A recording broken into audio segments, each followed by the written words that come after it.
A fortress is a fortified region of safety. Fortress. That's where nations hide their leaders. That's where they hide their sensitive weapons.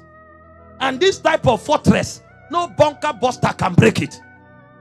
I'm talking fortress that God himself fortified. You wonder why some people, things go wrong, they are standing. And you say, why are you like this? They are soft, they are covered. See, somebody will receive a covering from this service.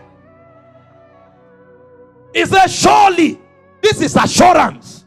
On my integrity, I can assure you, he shall deliver thee from the snare of the fowler, from the noisome pestilence. He shall cover thee with his feathers, and under his wings shalt thou trust. He shall be thy shield and buckler. If things come to hit you, God will be the one to resist them. Imagine the fortification. Thou shalt not be afraid of the terror by night, nor of the arrows that fly by day, nor of the pestilence that walketh in darkness, or the destruction that wasted in noonday. See the one that blew my mind.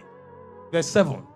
1,000 shall fall by your side, 10,000. See, don't make the mistake of saying they have fired everybody. You are not everybody. It is happening to everybody. You are not everybody. This is 11,000 people falling by your side in one day. He said, none of it will touch you. Only with your eyes you will see and behold the recompense of the wicked. But why is it so? Because you have made God, even my refuge, the Most High, your habitation. He dwells in the presence. David knew this, and he built his house in God's presence. Hope you know David had some of the best warriors that history ever recorded. The Bible spoke of one. He called him Adoni the Esnite. He took a spear and slaughtered a whole battalion. He said Eleazar, the son of Dodo, he carried a spear. He fought from morning till night. When the enemies died, he wanted to open his hand. He couldn't. The guy became one with his weapon. He was as swift as the spear. He said Shammah, the son of Agag, a whole military battalion ran away. He stood as one man, fought from morning till night, defended the territory that had the lentils. Such were the armies of David. The Bible called them the first three in rank, and there was another three. The Bible said David desired that he might drink water from the well that was in the garrison of the Philistine. And three men said, is that what he wants? They didn't call any army. Three people. The Bible said they broke into the garrison of the Philistine. Do you know what a garrison is? We don't have time. I would have asked Mama to help us, because that's a military general. She would have told you what a garrison. How many soldiers, Mama, how many soldiers are in a garrison?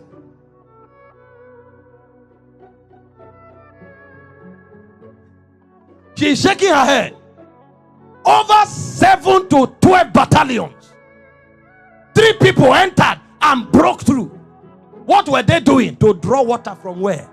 That means while one was drawing water, 2 were fighting. Over 12,000 soldiers. And when they finished, that one carried the water and was coming. And the 2 fought. They broke through again and returned the water and gave David. When David collected it, he said, no, this is not water. He poured it as an oblation. This one is blood. That was the kind of soldiers that David had. But guess what David calls his safety? Psalm 23 verse 1 to 5. The Lord is my shepherd, I shall not want. The armies may fail, the soldiers may fail, but the Lord is my shepherd, I shall not want. He said, though I walk through the valley of the shadow of death, I fear no evil. Thy rod and thy staff, they comfort me. If God is your covering, even where men die, you'll be comforted. See where God prospered him. He said, thou preparest a table for me in the midst of my enemies. My cup runneth over. A man is having abundance in the midst of enemies. What can make that happen? Except a Sabaoth. Oh my. Sabaoth came out. The majesty, the king eternal. Only him can do that. No wonder when David went to challenge Goliath, he said, you come against me with bows and arrows. He said, but I come against you in the name of the Lord God of hosts, whose army you have defied. Sabaoth had shown up. Aya. Tehila Komarakaya. Yahweh. Sabaoth. Yahweh. Sabaoth. Yahweh. Sabaoth. I don't know the battles you are fighting, but as you walk out of this auditorium tonight, Sabaoth will appear for you. I said Sabaoth will appear for you. He can fight battles with weapons. He can fight battles of gang up. He can fight battles of barrenness. Whichever kind of battle, he is the Lord of hosts. Oh my God, his voice is upon many waters. He thundereth. He divided the flames of fire. He causes the hinds to calve. There is none like him.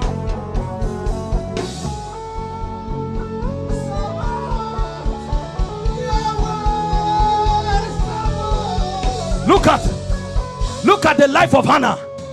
No child. The other woman was taunting her, making mockery of her. But when you come to 1 Samuel chapter 3, he said, talk not exceedingly arrogantly, for the Lord is the God of knowledge, and by him actions are weighed. He said, I will enlarge your mouth over your enemies. I will cause the bowl of the mighty to be broken. He lifted up the beggar from the dunghill. He lifted up the poor from the dust, that they may stand among princes and inherit thrones. Come on now. There's nothing impossible for him. Nothing. I speak over you. Every battle you are fighting until now, they are dissolved.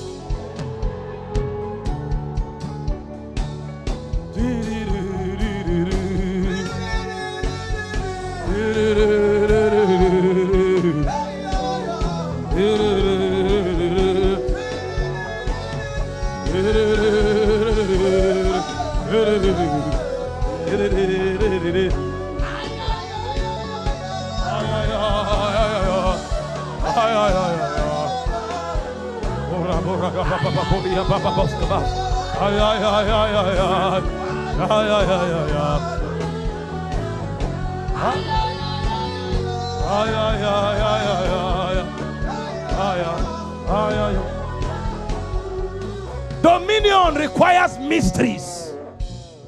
A friend of mine who works with the United Nations went for a meeting, and they told him, today prepare yourself, because after the meeting there will be a banquet. And he said every time they recruit top functionaries, promote people to certain ranks, they have that banquet. And there's a man that used to come. If this guy enters, you are the one who think life is all about buying and selling. You go check some of these billionaires that you know. I'm not saying everybody is evil. If they don't bow to God, they'll bow to something else. And in this generation, they are not even ashamed. You think it's about selling cars alone? There's a place for competence. There's a place for economic intelligence. There's a place for diplomacy. There is a place for capacity building. There is a place for strategic partnership. All of these things are important. There's a place for productivity. But you remove priesthood, there can be no kingship. This brother entered the meeting. Suddenly this man, God opened his nose in the spirit, and the man was smelling fish. And he said, where did this guy come from?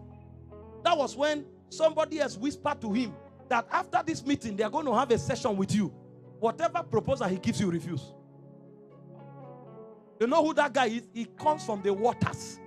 Some of the people you meet in the market are not human beings. They wear clothes of animals. They wear clothes of men. And you think you are talking English. Another friend went for a board meeting of CEOs of banks. And God opened his eyes. He saw one of them. You would think he wore a suit. In the spirit, the guy was tying this old bente with these bags that warlocks wear.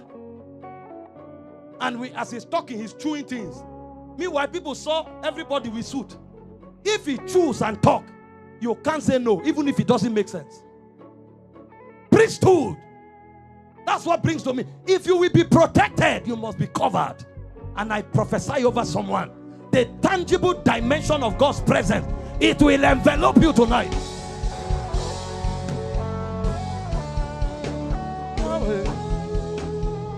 Please sit down for a moment. We need to move fast.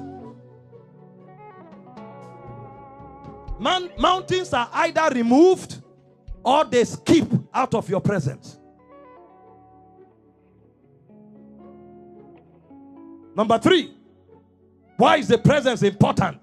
It brings rest and peace. We have many responsibilities. Even if Satan is not fighting you, sir, if you handle certain responsibilities, all your nerves will go haywire.